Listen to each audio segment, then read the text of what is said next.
Oke, assalamualaikum warahmatullahi wabarakatuh. Selamat pagi, salam sejahtera buat viewers Kompas TV. Jadi pertama saya akan memperkenalkan diri. Perkenalkan, nama saya Muhammad Ferdin. Saya kader dari Himpunan Mahasiswa Islam Cabang Malang, Komisariat Hajar Dewantara, ITB Duta Malang. Jadi untuk pagi ini saya akan sedikit mereview atau mengulas bukunya Nurcholish Madjid atau kita sering sapa Cak Nur di situ. Jadi sebelum masuk pada review, saya tegaskan lagi di sini bahwasanya di sini kami tidak disponsori oleh siapapun atau bahkan di-endorse oleh siapapun. Jadi untuk viewers Kompas TV, jangan lupa subscribe, like, dan komen opini ini biar kita semangat untuk membuat konten selanjutnya di situ.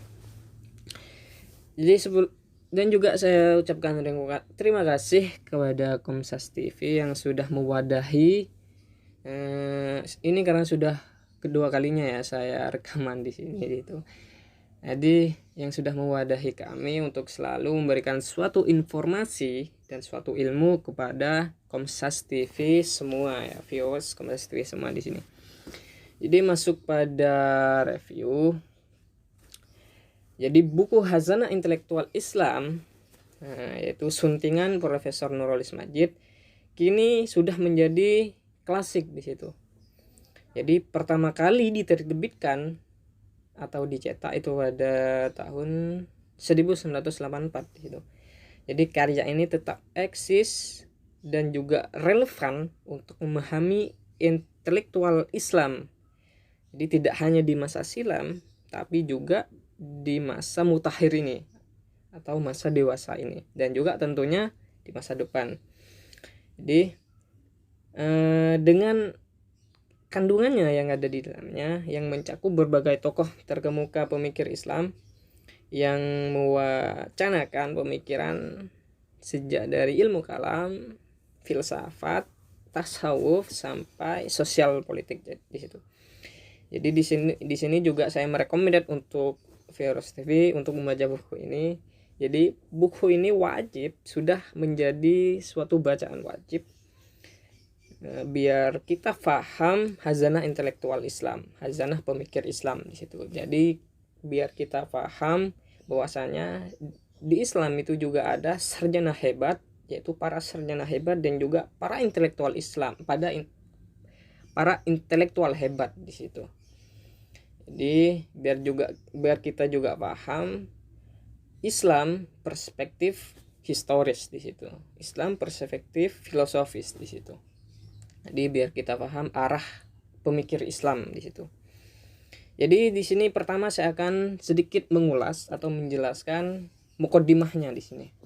Jadi di mukaddimahnya ini ada kurang lebih 100 lembar di situ. Jadi saya sedikit mengulas di situ. Jadi Nurcholish Madjid atau Cak Nur di sini menjelaskan yang pertama yaitu menceritakan Sayyidina Umar Ibnu Khattab. Sayyidina Umar bin Khattab di situ. Jadi dijelaskan di sini bahwasanya Sayyidina Umar ini adalah seorang reformisme Islam. Di sini juga dijelaskan yang Sayyidina Umar juga yang paling mengerti esensi Quran. Jadi yang paling konsisten dengan Al-Quran yaitu Sayyidina Umar bin Khattab di sini. Itu yang dijelaskan di buku ini. Bahwasanya setelah Sayyidina Umar bin Khattab wafat, di situ yang setelah itu diteruskan oleh Sayyidina Utsman sama Sayyidina Ali, di situ umat Islam di situ sedikit ada pemerosotan di situ. Jadi ada kemunduran di situ. Itu dijelaskan di buku itu bahwasanya Sayyidina Umar ini adalah reformisme Islam dan juga yang paling mengerti esensi Al-Quran dan paling konsisten dengan Al-Quran di situ. Itu yang pertama. Dan yang kedua di situ diserahkan juga bahwasanya berdirinya Ahlus Sunnah wal Jamaah di situ. Ini juga yang perlu kita bahas sama-sama. Bahwasanya Latar belakang kenapa kok terjadi Ahlussunnah wal Jamaah itu. Jadi pada masa itu pada masa pemerintahan Bani Umayyah yang di Damaskus, di kota Damaskus pada masa itu, yaitu terjadi situasi umat Islam pada masa itu, yaitu terjadi perpanasan politik di situ. Jadi politik pada masa itu panas di situ. Jadi dari kubu Muawiyah, kubu Bani Umayyah, dan kubu Sayyidina Ali di situ ada sedikit panas di situ. Jadi datanglah Sayyidina Abdullah ibnu Umar yang melopori berdirinya Ahlussunnah wal Jamaah di sini. Jadi inti dari Ahlussunnah wal Jamaah di sini adalah atau yang juga disebut Sunni, itu lebih ke jamaahnya, itu dalam artian lebih memprioritaskan kesatuan umat pada masa itu. Jadi di tengah-tengah kepanasan politik pada masa itu, yaitu di kubu Bani Umayyah dan Sayyidina Ali, itu Ahlussunnah wal Jamaah ini menjadi tengah-tengah, menjadi netral di situ. Jadi lebih memprioritaskan kesatuan umat gitu. Jadi sampai itu sudah suatu kebijakan bahwasanya dari pemerintahan Bani Umayyah bahwasanya isi khutbah di situ pada masa itu harus berisi tentang bunuh Sayyidina Ali dan keluarganya di situ. Itu berisi seperti itu. Itu wajib, khutbah harus berisi seperti itu. Itu sudah kebijakan pada masa itu. Dari efek dari panasnya politik pada masa itu. Jadi setelah Sayyidina Abdullah ibnu Umar itu datang lagi Umar bin Abdul Aziz di situ. Jadi setelah Sayyidina Abdullah ibnu Umar wafat, itu juga Umar bin Abdul Aziz di situ mengubah isi khutbah tersebut. Jadi yang awalnya membunuh Sayyidina Ali, jadi setelah itu diubah sama Sayyidina Umar ibnu Abdul Aziz itu pada masa pemerintahan Bani Umayyah di situ. Jadi di situ diubah menjadi innallaha ya'muru bil 'adli wal ihsan di situ. Jadi intinya lebih ke persatuan umat di situ, dan di situ juga disetujui ya oleh pihak Bani Umayyah di situ. Jadi itu, dan juga selanjutnya, jadi itu ya sedikit mukaddimah dari buku ini.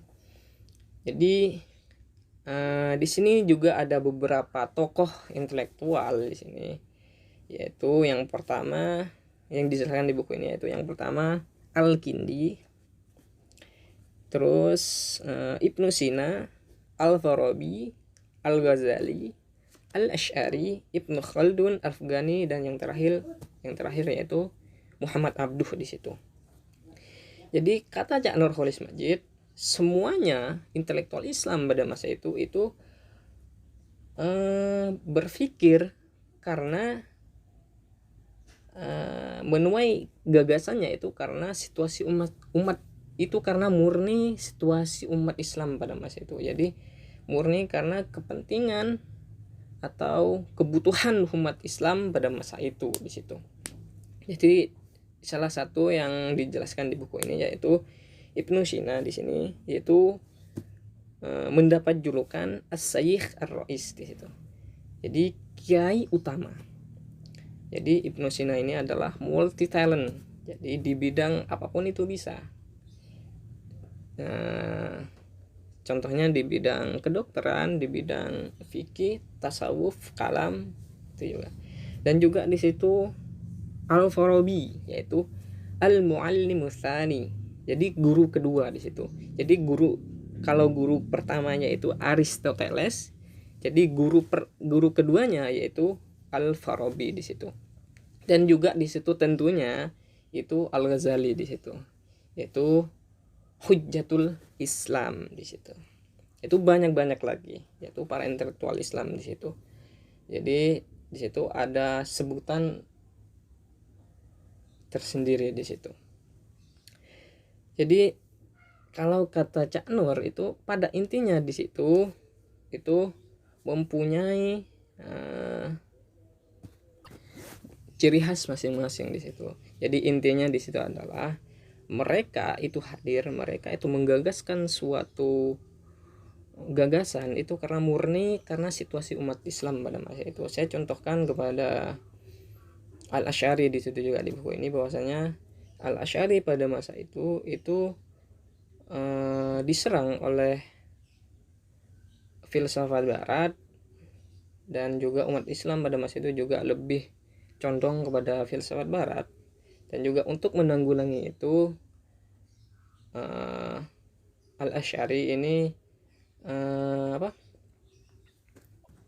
merumuskan 20 sifat wajib Allah di situ. Tuh. Jadi dan juga Ibnu Taimiyah mengatakan bahwasanya mempelajari filsafat barat itu tidak penting kalau kata Ibnu Taimiyah di situ. Kalau kata Ibnu Khaldun di situ belajar tentang ilmu barat atau filsafat barat itu penting, yang penting itu sangat penting, tapi yang terpenting di situ iman kita sudah pas di situ. Jadi setelah kita pahami bahwasanya yang berpikir analytical thinking, historical thinking, dan philosophical thinking ini umat Islam itu juga ada di situ. Jadi setelah kita tahu bahwasanya dari beberapa intelektual tersebut, beberapa para sarjana tersebut bahwasanya menjelaskan bahwasanya yang berpikir secara analytical thinking, historical thinking, dan filosofis itu umat Islam juga seperti itu gitu. Jadi kalau kata Cak Nur itu inti dari itu adalah semuanya itu sudah memberikan suatu gagasan itu karena murni situasi dan kebutuhan umat Islam pada masa itu. Jadi atas kekayaan pengetahuan yang dikembangkannya itu mengajarkan kita bahwasanya Islam ini bukan cuma akidah dan ritualnya saja yang dipelajari. Jadi peradaban yang indah dan anggun di situ juga ada di Islam di situ. Jadi agama tidak cuma bersifat ilahi, tapi juga melainkan bersifat historis di situ. Jadi pesan penting dari buku tersebut adalah egoisme dan konservatisme di situ tidak ada dalam peradaban Islam di situ. Jadi peradaban Islam klasik di situ juga berhutang kepada peradaban Barat gitu, peradaban Yunani dan Eropa di situ. Tapi juga sebaliknya di situ peradaban Eropa, peradaban Barat di situ juga sedikit mencontoh kepada peradaban Islam klasik pada masa itu. Jadi buku ini mengajarkan kita bahwasanya setelah kita mengetahui secara historis Islam secara historis, bahwasanya biar kita paham Islam secara filosofis dan historis tentunya. Karena sekarang di zaman sekarang sudah banyak anak muda ataupun umat Islam yang kebanyakan paham radikal di situ.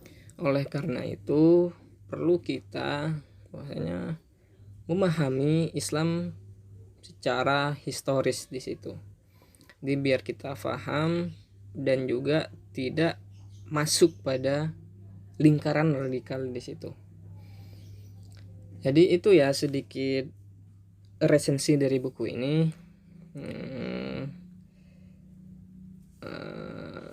Untuk selanjutnya saya tegaskan lagi kepada Virus TV, jangan lupa subscribe, like, komen, dan share ke media sosial Anda agar kita juga semangat ya dalam membuat konten selanjutnya di situ. Jadi saya akhiri, assalamualaikum warahmatullahi wabarakatuh. Selamat pagi, salam sejahtera buat Virus Kompas TV.